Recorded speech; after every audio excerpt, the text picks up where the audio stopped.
She walked into the gym quietly, barely noticed by the crowd.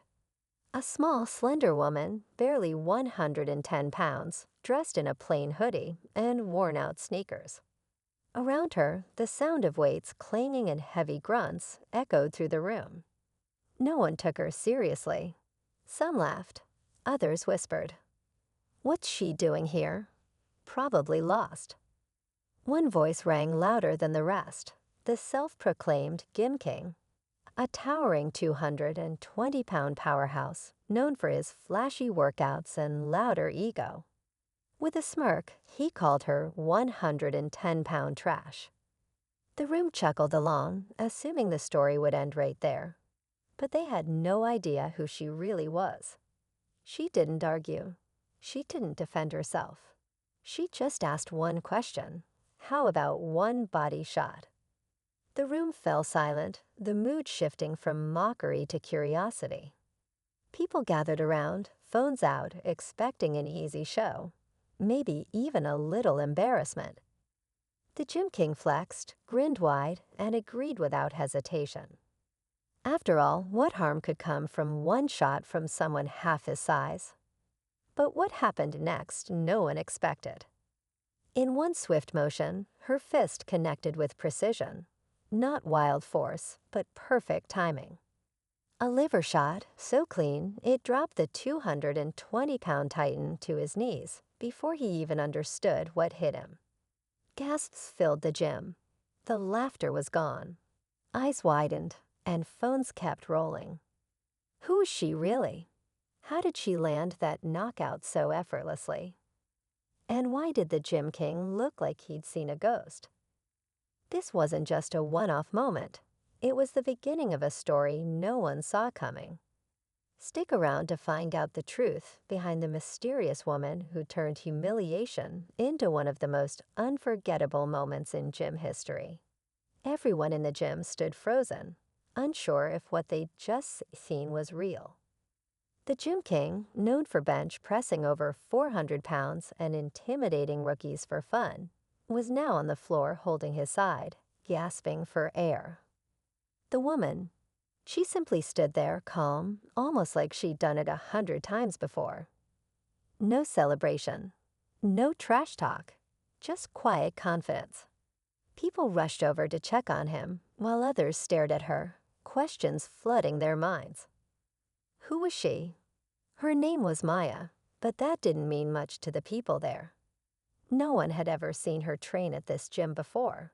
She didn't look like a fighter.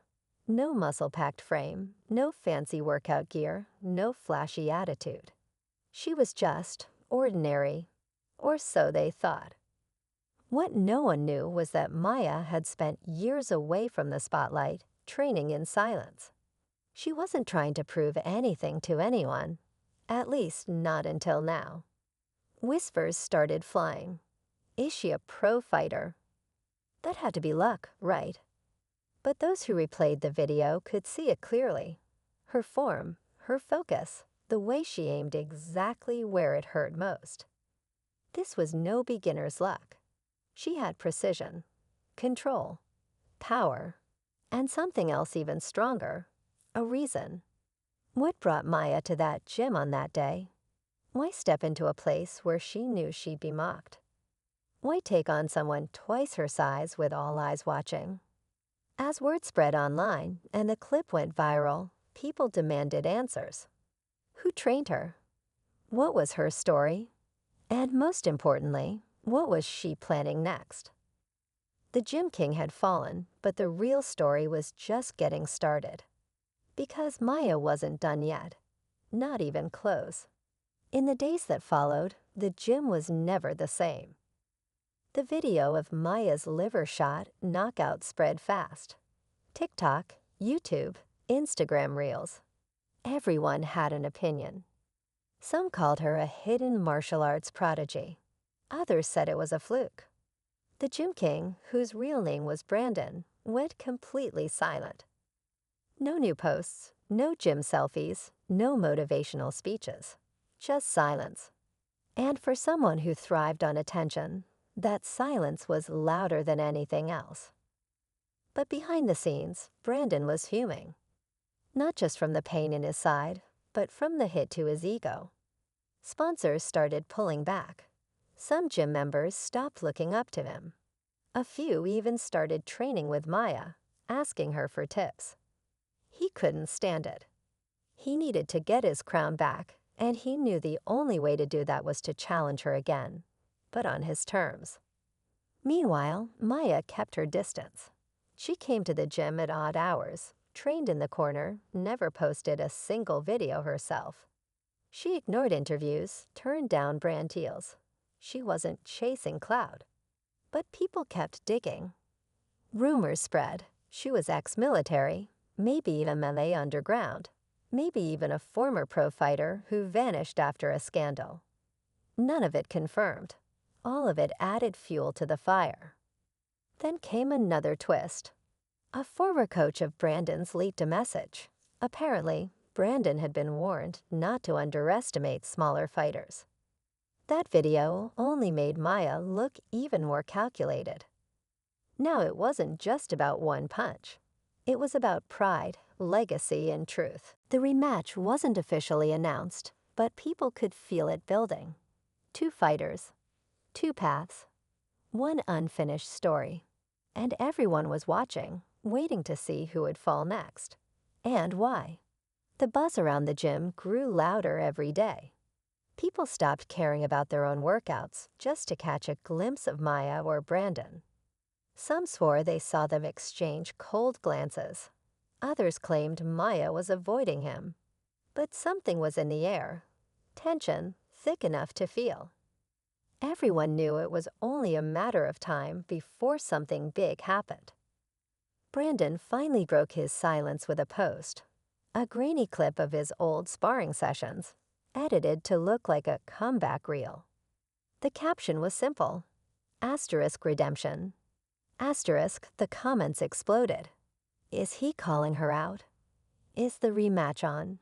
While Brandon trained louder and heavier, Maya stayed quiet. But she trained harder. No show, no noise, just focus. And those who watched her closely could see it. She wasn't training for revenge. She was preparing for something much deeper. Some said she had nothing left to prove. Others believed she hadn't even shown her full strength yet. A few gym veterans started whispering that Maya wasn't just skilled. She was asterisk dangerous asterisk. Not reckless, but precise. Controlled, like someone who'd been holding back for a reason.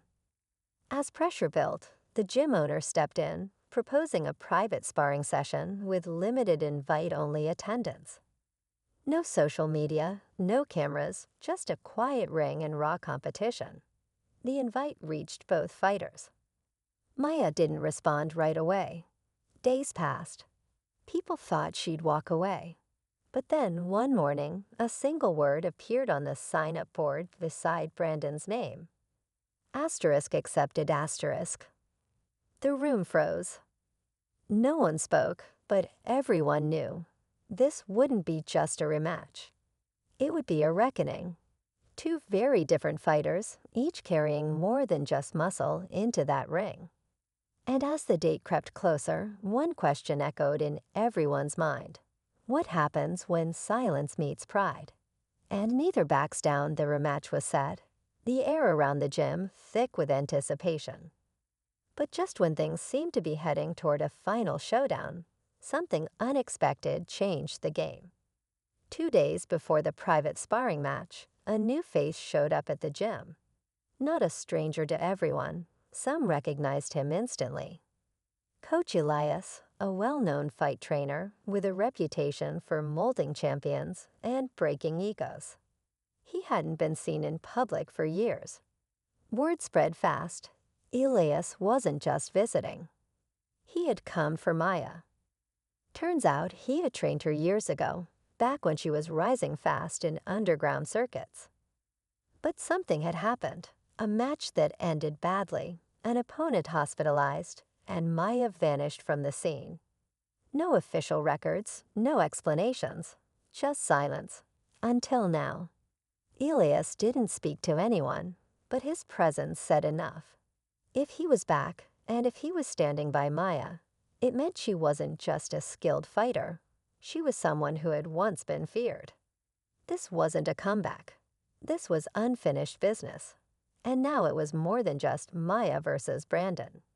It was history versus ego, control versus chaos. Brandon caught wind of Elias's arrival and didn't take it lightly. He doubled down in training, pushing harder, lifting heavier, demanding full control of the fight terms. He even brought in a new coach of his own, someone focused on exploiting weaknesses, particularly one kind, the psychological.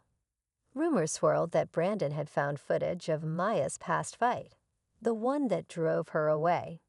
And he planned to use it, not just to win, but to break her focus before the first punch even landed. The tension was no longer just physical. It was emotional, personal. The fight hadn't even started, but both were already bleeding something deeper than bruises. The day of the rematch arrived. The gym was quieter than usual, the buzz replaced with something heavier, pure tension. Only a small group had been invited to watch, handpicked by the gym owner. No phones, no cameras, just eyes, silence, and the sharp scent of sweat in the air. Brandon stepped into the ring first, his frame towering, muscles tight, face hard with focus. Maya followed shortly after, her expression calm, unreadable. But something was different. She wasn't nervous. She looked settled, almost peaceful.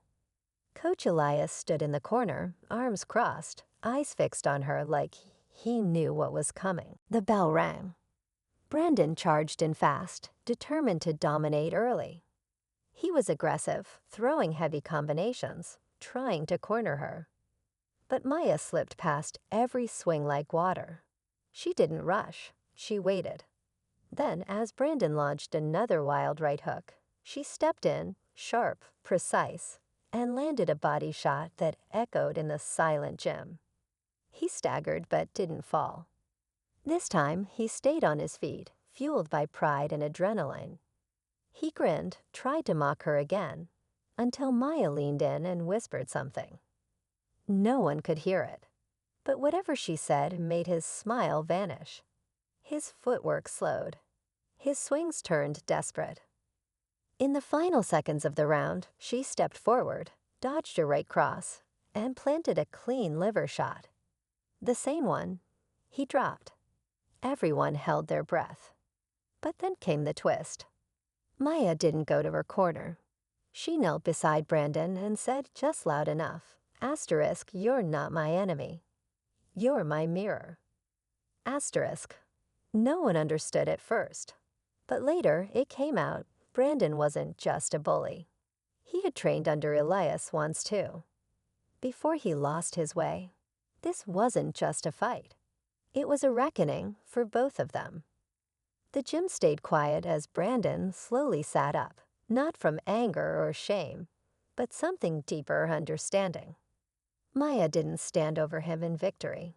She simply helped him to his feet, a gesture that spoke louder than any trophy ever could. What had started as a moment of mockery turned into a full circle of respect. For the first time, Brandon didn't puff his chest or force a smile. He nodded, humbled, as if seeing himself clearly for the first time. Word got out about the fight, even without footage. People whispered about Maya's message, about her strength not just in her fists, but in her calm, and about Brandon, how he didn't storm out, how he stayed and trained beside Maya the next day. The story of the 110-pound woman who killed the Gym King wasn't just about power. It was about perspective. Maya never chased fame. She turned down interviews again, letting others share the story if they wanted to. She returned to training quietly, helping others with form, technique, discipline. And Brandon? He stopped calling himself the Gym King. He started showing up early, asking questions, listening more than talking. The ego was still there, but now it had a shadow of humility. Coach Elias eventually left, satisfied. He'd come not just to guide Maya, but to remind them both of who they really were underneath it all. In the end, the viral knockout became just one chapter in a much bigger story about second chances, quiet strength, and how sometimes the loudest impact is made without shouting. So the next time someone underestimates you, remember Maya. Because real strength isn't always about size. Sometimes it's about what you carry quietly and when you choose to let it speak.